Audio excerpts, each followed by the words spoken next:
our community, to embrace the free women who are willing to leave their home and willing to leave their children and come forth and take your hand and stand before this tyrant and tell this tyrant that you will not have our freedoms, you will not have our country, you will not have our children. That's right. You know, folks, we got a government today that thinks that they have the right, actually they think they have the duty to tell us what we can feed our children, how we can educate them, where we can take them, and what we can do with them. We did a show, what, 2 days ago, Bob? A school in Chicago has decided that the parents don't know what to feed their children. They have banned bringing lunches from school, from home. They are only allowed to eat the lunches that the school prepares because the school knows what's healthy. This is past. This is fact. Another fact, this has happened in New Mexico. My granddaughter's school, I found out last night, my wife was telling me, that they are searching the lunches. And if it has sugar in it, it's gone. Wow. Because, as we all know, what happens to little kids when they get a little bit of sugar? They have some energy. Well, you know, folks, we can put that energy to use. We sure don't need to curb it. We sure don't need to confiscate their lunches. And I don't think we need the government or the school system telling us what we can do with our children as long as we're not endangering them. Right. Yeah. I mean, this is what we're putting up with, folks. This is what's happening every day in this country. They're not stealing our rights in one big chunk, but they're taking them wholesale, a little piece at a time.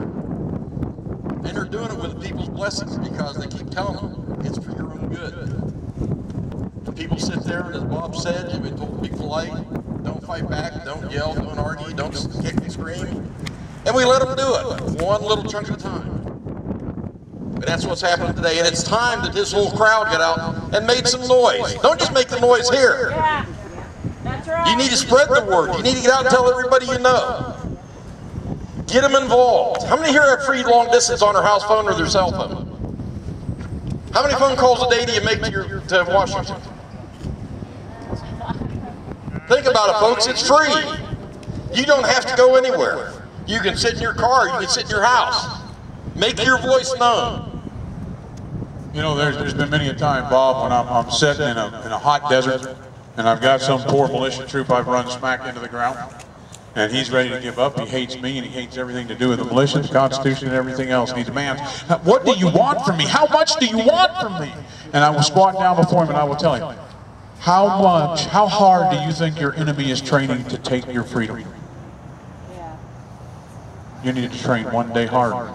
How hard do you think the politicians are working to do away with your freedom? You've got to be on that phone every day. There are no days off. Every day we must be harassing, pounding, letting them know we're here, letting them know we're never going to forget what they do. Now the question is there any reason for hope? What reason do we have for hope? Let me tell you something, last year has been amazing. Last year has been so refreshing, especially to some old guys like me and a couple others here, who we were about out of gas. Speak for yourself, Bob. Well, I know, Junior. Not you, Junior. But we were about out of gas. We were tired. We were wore out. We were tired of standing like we felt we were alone. And all of a sudden, all these reinforcements arrive, and we see things begin to change.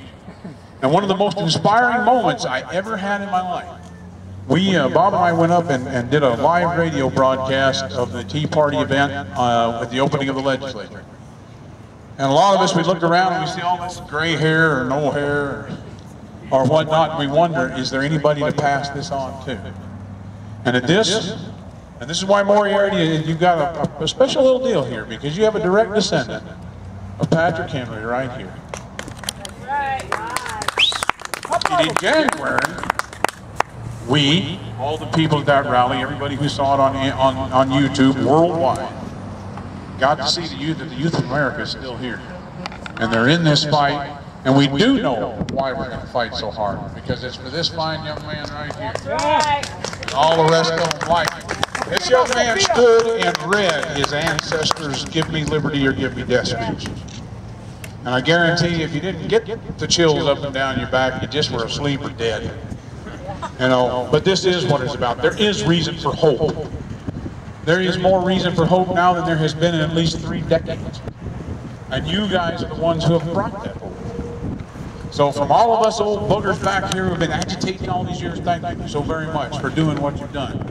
And we are going to join with you and keep this fight going until once again every man in America stands free. Every man that can talk about his religion, talk about his views without fear of this political correctness that runs around.